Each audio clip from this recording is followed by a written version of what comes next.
On des oreilles, on a tout dit. Yes, Massif, encore une fois, c'est Specta aka F-Baby. Pour parler inutile, on parle pour ne rien dire, mais en disant rien, on a tout dit. Alors, les derniers épisodes, on a parlé beaucoup d'actualités avec l'album de Kalash, l'album de Titoff et les dernières sorties, notamment Dixman et Blade. Mais là, on va parler du passé et du futur. Pourquoi je dis ça? Parce que on va parler du prochain album de Kérosène, Bipolaire, qui sort le 3 novembre, si je ne me trompe pas.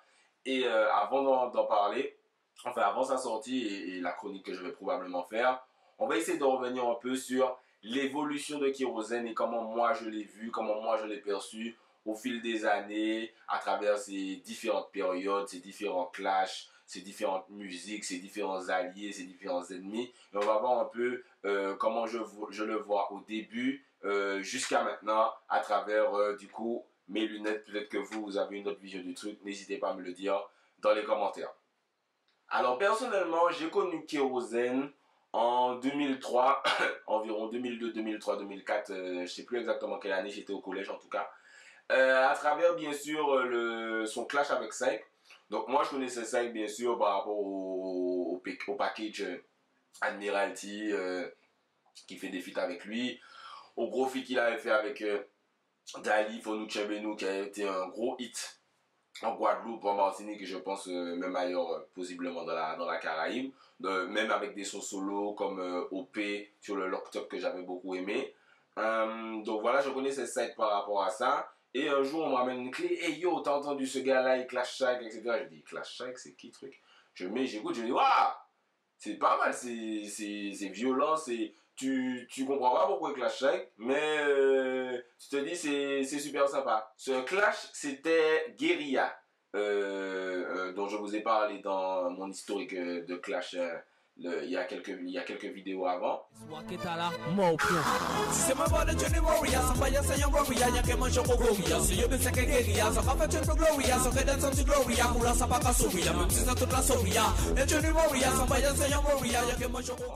Et je sais pas si c'était le premier clash du tout, mais moi c'est le premier clash que moi j'ai entendu. Donc directement j'ai été introduit par Kérosène comme le mec qui clash Saïk. C'est directement ce que j'ai connu. Et la question que je me pose souvent c'est, est-ce qu'il aurait été connu sans ce clash avec Saïk? Donc si nous sommes bois, quand nous sommes bois qui teste Kérosène, tout ça m'a qu'à brûler difficile ça. Comment ça veut dire? Ou c'est ça qui a brûlé? Bombo clash, jouez oui dis-moi. Moi pas dans la clash. Donc peut-être qu'il aurait fait du bruit dans l'underground, tu sais, comme beaucoup ont fait du bruit dans l'underground, comme Genon, comme Dawa, il y en a plein qui ont réussi à percer sans ça. Mais la carrière de Kérosène tournait tellement autour des clashs à ce moment-là que je me pose vraiment la question, est-ce que sans clash, il aurait été connu? Car en vrai, je le connais surtout par rapport au clash à ce moment-là. Et moi, je suis le gars, j'allais sur les LimeWire et autres chercher des sons. Et je trouvais surtout des sons, pas forcément clash contre Saïk, mais très en mode Kill Someboy, Fire Someboy, etc. Donc pour moi, c'est à ça que je résumais Kérosène à ce moment de sa carrière. Il avait des sons qui parlaient d'autres choses sûrement, mais c'est pas forcément ce qui résonnait. Par exemple, il avait un son qui s'appelait Combef, qui était un peu un slackness. Tu vois, personne, je crois, ne cite ce son comme un très bon son de Kérosène à cette période.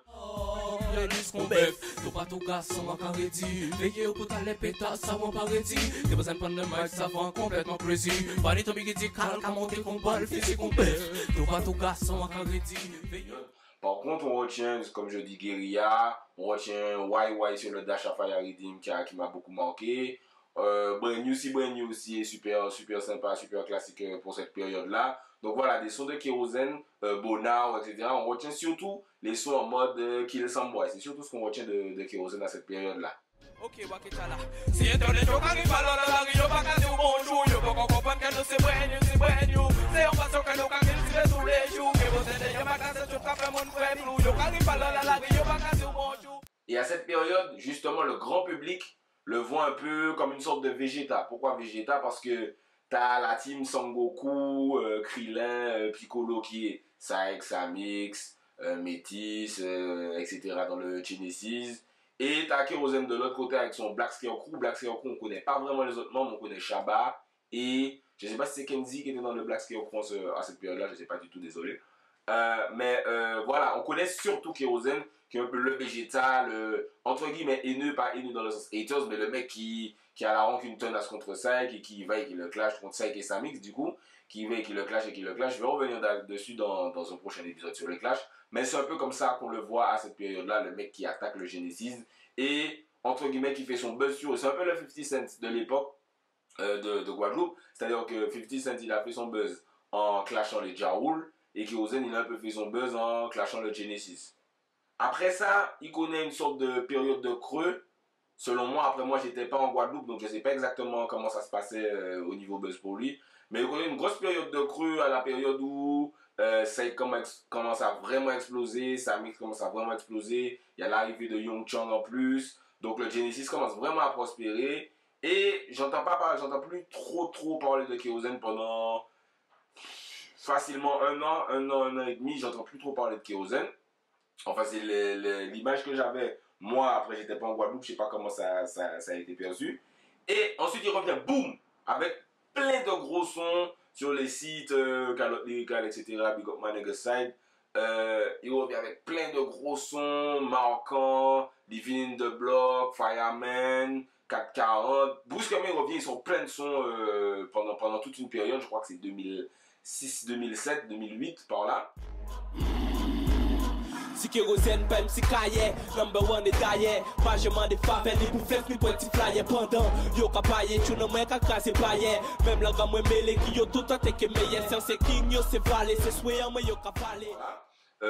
Et là, il y a un regain d'intérêt underground pour Kérosène. Il ne clash plus vraiment ça, il est toujours dans l'attaque des Sambois, etc. On pense qu'il parle de Genesis à un moment, ils recommence à les clasher, mais au début, quand il commence à lâcher les sons, on ne sait pas vraiment de qui il parle. C'est plus compétition du shadowboxing, on ne sait pas exactement de qui il parle. C'est à ce moment-là qu'il introduit Nicey et Mikey. Donc, je ne sais pas si c'était déjà la Russie à ce moment-là. Je sais que Nicey et Mikey forment un crew. Mikey et Nice, ils ont sorti des mixtape Invasion 2, etc. J'ai jamais écouté ça. Parce que voilà, Mikey et Nicey, c'est les gars que j'ai jamais trouvé vraiment forts. Mais comme ils traînaient avec Kérosène, tu vois, ça leur donnait une stature particulière. D'ailleurs, je me souviens d'un freestyle à Media Tropical. Où, bon, pour ceux qui ne savent pas, Media Tropical, c'est une radio qui était à Paname. Où il y avait une émission le mercredi, je crois, je me souvenais du nom de l'émission, mais je l'ai oublié.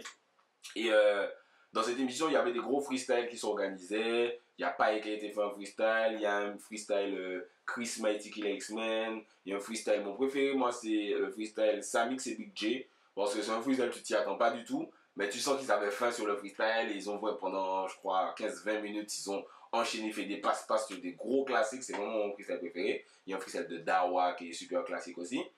Et du coup, il y a un freestyle de Kérosène, donc qui annonce un peu son retour. Je crois que c'était au début de l'année 2007. Je crois que c'est en avril, une connerie comme ça. Vous pouvez aller te chercher Kérosène Media Tropical, vous allez tomber dessus, sur YouTube. Et dedans, alors deux trucs dedans. C'est là qu'il commence à présenter ses nouveaux sons, Living in the Block, Fireman, etc. Depuis en 2000, Démorité, Red Combat Bandé, etc.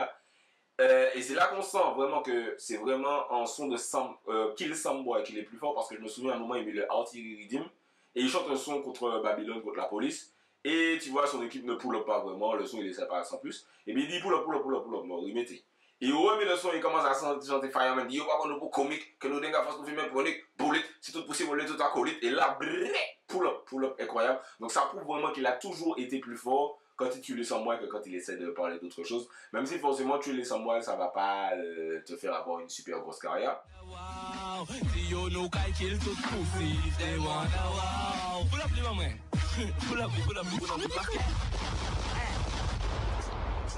Changer de sujet. C'est Fireman. Motherfucking Fireman. Qui veut dire diffé. C'est pas jouer, c'est Fred Boss, c'est Lima, c'est Waketa là, c'est Bullet. On va attendre. Si je pas bon pour comique, quand nous n'avons pas fait mes chroniques, Bullet, si tu peux voir tout ça comique, je vais tester. Oven, we still have the mic là. Ce freestyle est important aussi, pourquoi? Parce que c'est la première fois que j'entends parler de Nicey. Je crois que c'est même la première fois que l'animateur entend Nicey, puisqu'il dit hey, soldat là il va chanter, parce qu'au début Kérosène chante du rap, Et ensuite, il commence à chanter du dancehall dans le freestyle. Et là, il dit non, mais Soldat, pas Jeff rap, c'est plus dancehall. Et il met leur anti-rythme. Et là, Nice clash Young Chang.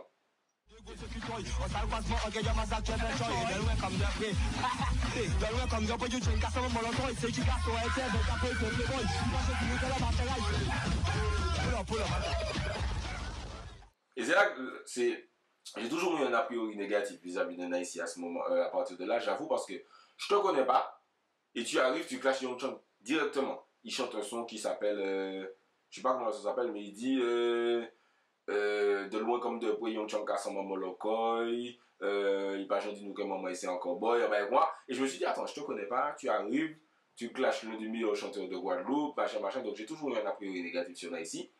Et à ce moment-là, donc, comme je disais, Kérosène a une période où il remonte dans l'estime de l'Underworld, je trouve, où il sort beaucoup de gros sons, mais il repart ensuite dans d'autres clashs. Donc il avait le clash Check Samix, et ensuite il repart dans autre chose avec, il clash Tiwoni, parce que Tiwoni a sorti un son sur le Gang War Rhythm, et Kérosène l'a pris pour lui. Moi j'ai écouté ce son, je crois que c'est un son Tiwoni Fit Rednex, cherchez sur Google, vous allez le trouver.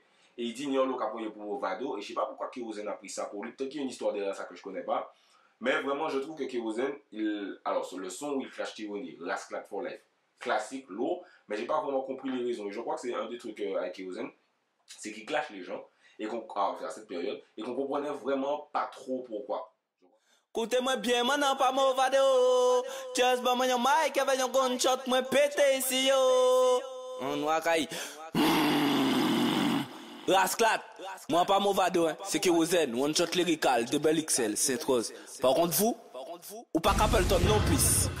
Waké, en quoi moi, pas ni junkie, pas ni cam, pas ni Kenzie, pas ni gram, pas ni. Je crois que c'est. Mais les sons étaient tellement lourds qu'on se disait, hey, frère, mon même business en Pucci sont en lourd. Même c'est à cette période qu'il y a vraiment le clash Kérosène. Sek passe du côté Kérosène Young Chang. C'est-à-dire que Sek il a arrêté de répondre à Kérosène depuis très longtemps. Et il y a un truc que Young Chang fait, ils sont un son qui s'appelle Willy Willy. Kérosène sont un son qui s'appelle Willy Willy. Ils sont un son qui s'appelle Envoy. Kérosène sont un son qui s'appelle Envoy. Ils sont un son qui s'appelle Fuck My Crew. Et Kérosène dans le super son CAC 40 dit I can fuck your crew, T-Willy, nanana. Donc on ne sait pas vraiment pourquoi. Est-ce que c'est parce qu'il a commencé à traîner avec Young Chang et qu'il était avec Kérosène parce qu'il a commencé à traîner avec ça et qu'il était avec Kérosène avant, on ne sait pas. Peut-être qu'il y a des trucs de la street derrière ça. Mais on n'a jamais vraiment compris les origines de ce clash un peu bizarre. Mais ça faisait Kérosène un peu qui essaie de s'acharner sur Young Chang. Envoie les jours, 15 juin 1988, envoie Paname pendant 6 ans et après envoie prêt à pite, envoie la mer, envoie sable, envoie soleil avec clap, qui s'attend, envoie qui j'en yote qu'à fou, un coup de sable. Envoie en ma comète, tu sais j'avoue, envoie les yeux ou que vous en fait santé, ni à faire, mais ça pas ni à y avouer, envoie des traites, bon mais y'a tête, envoie des dettes, payez pas traite, envoie des bitches, traînez pas tête, je vois bête, qu'a fait la diète. Ou qui va tell out for city, you take you really, for beaucoup bad man for city, you traîner y'a tellement la rue, who can back get out for city, you say you really, fuck, really, what, really. Tu really the fuck, les really, parce que nous really bad, really mad, really hot, really out, really bad, really mad. Fuck my crew, shut the fuck out, I see you. Never leave up the dead of the truth. If you really wanna test, try to be the best. Fuck my crew. I can fuck your crew. It's a difference between me and you. You will better say the truth. Ich shows yell and pas true. I can fuck your crew. I feel okay to continue. I can fuck your crew. Tu really savoir que Bref, on revient là-dessus dans un épisode sur le clash. Mais en tout cas, à cette période-là, Kérosène, il repart avec des gros sons. Il repart en clash avec d'autres personnes. Mais en tout cas, moi, c'est ma période préférée de Kérosène parce que c'est là qu'il y a mes sons préférés de Kérosène. CAC 40, Living in the Block, New Fly avec Iroh, etc. Il y a un feat avec Genon. Je crois qu'il y a ici sur celui-là, Mikey. Les ennemis veulent pas moins. Ah ouais! Donc ce son-là, en fait, Genon les a tous playés sur ce son, mais j'aime beaucoup ce son et cette période de Kérosène du coup. Ensuite, il a encore une période de trou, j'ai l'impression. Et cette période de trou va de 2008 à, alors je ne sais pas exactement quelle année, mais début des années 2010, 2011, 2012, je crois. Et qu'est-ce qui se passe? C'est Nice qui buzz. Commercial et tout, il passe à la radio. Je crois que Nice est passé fort à la radio avant Kérosène. Ça, je sais pas en Guadeloupe, vous allez me dire, peut-être que je me trompe. Mais en Martinique, le Nice a pas fait en moins. Et même, je crois qu'il a d'autres sons qui passent en radio. Il faisait des prestants en France, etc. Et là, je me dis, waouh!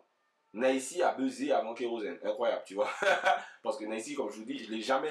Quand il était en clash avec Young Chang, excusez-moi, quand il était en clash avec Young Chang, je me disais, Nice, c'est comme. Nice qui clash Young Chang, c'est comme si t'as en Amérique Yo Gotti qui clash Kendrick Lamar. C'est en mode, qu'est-ce que tu fais? Peut-être qu'il y a des trucs de la street derrière ça, mais rapement parlant, undergroundement parlant, c'est en mode, yo, vous n'êtes pas dans la même catégorie. Donc, Nice buzz. Nice buzz, t'as Mikey qui buzz aussi avec le bouillon.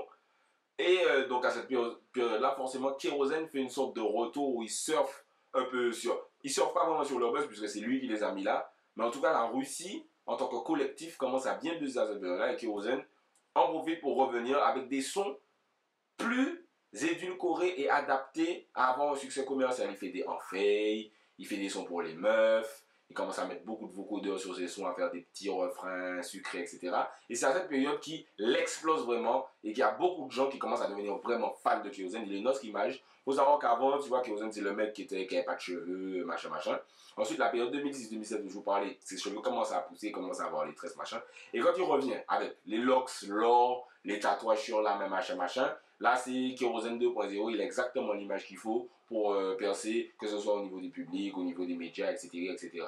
Donc, comme je vous disais, il fait beaucoup de sons commerciaux. Je pense que c'est lui qui a le plus de feats, avec des petites zoukeuses, Kennedy, Lissinaï Jean, Dasha. Je crois que c'est lui qui en a le plus. Il fait toujours des sons un peu agressifs en mode clash, mais on ne sait plus vraiment qui est clash. Tu vois, il a pris la résolution, je pense, de ne pas afficher vraiment ses ennemis puisqu'il a vu. Alors, ça a beaucoup dégénéré cette histoire de clash, je reviendrai dessus. Donc il clash toujours un peu, mais c'est plus du shadowboxing comme je disais. Il va dire Pussy, Bomboclat, Samboy, mais on ne sait pas de qui il parle. Il chante comme je disais là où avant il le faisait pas, il met beaucoup de vocodeurs. Un truc que je remarque aussi pour cette période qui va jusqu'à maintenant, du coup, c'est un côté vraiment street que je ne voyais pas avant. C'est-à-dire qu'avant c'était agressif, mais c'était pas street la rue, j'ai des guns, je suis avec mon gang, machin machin. Et là maintenant je trouve qu'il revendique vraiment la rue, alors qu'au début, donc, tu vois, dans sa jeunesse, c'est des gars qu'on a vraiment vu grandir devant nos yeux sur l'écran de l'underground, on va dire. Je ne retrouvais pas ce côté, je suis dans la street avec mes potos et on va te séquestrer, machin, machin. Et c'est un truc que je retrouve maintenant dans des sons comme Malvu, Kadao, et d'autres sons que j'oublie, Va chier, T'es mignon, etc.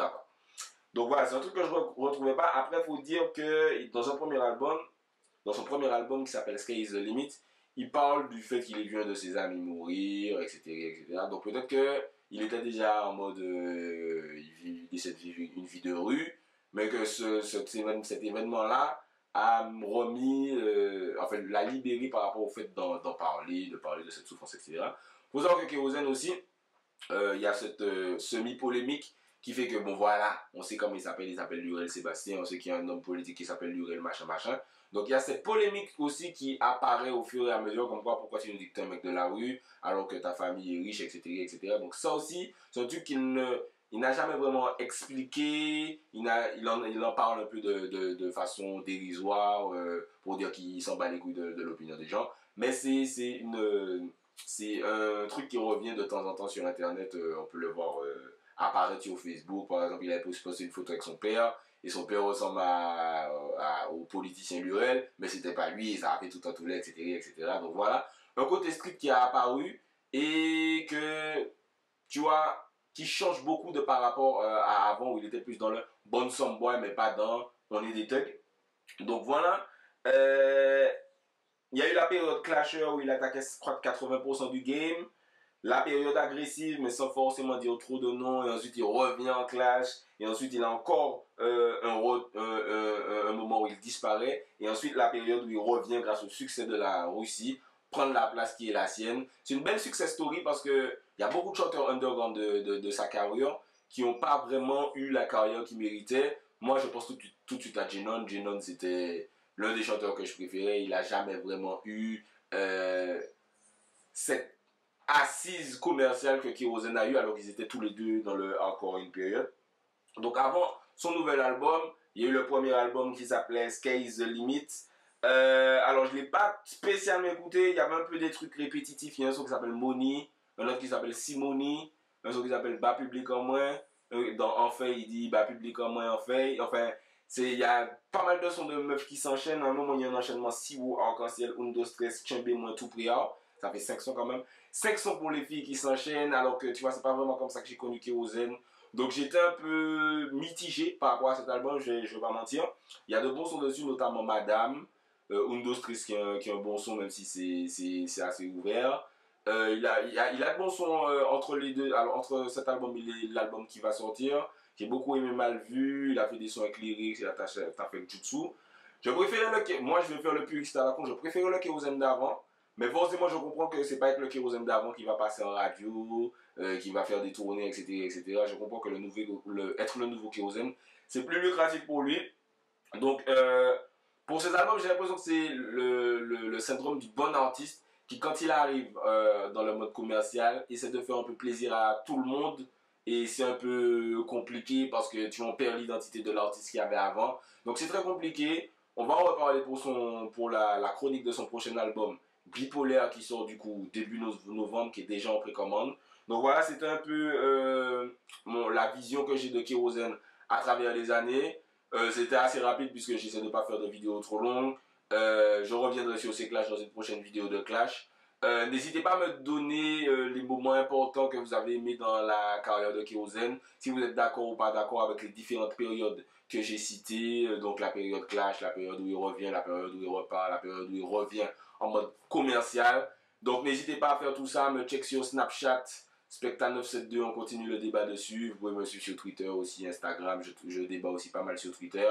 Donc voilà, donnez-moi votre opinion bien sûr sous les commentaires. Continuez à vous abonner, on a dépassé les 2000 fans, on est en route vers les 3000 fans. Ça fait super plaisir. Laissez vos commentaires, Zoja Connect, c'était Specta pour Parole Inutile. On parle pour ne rien dire et en disant rien, on a tout dit.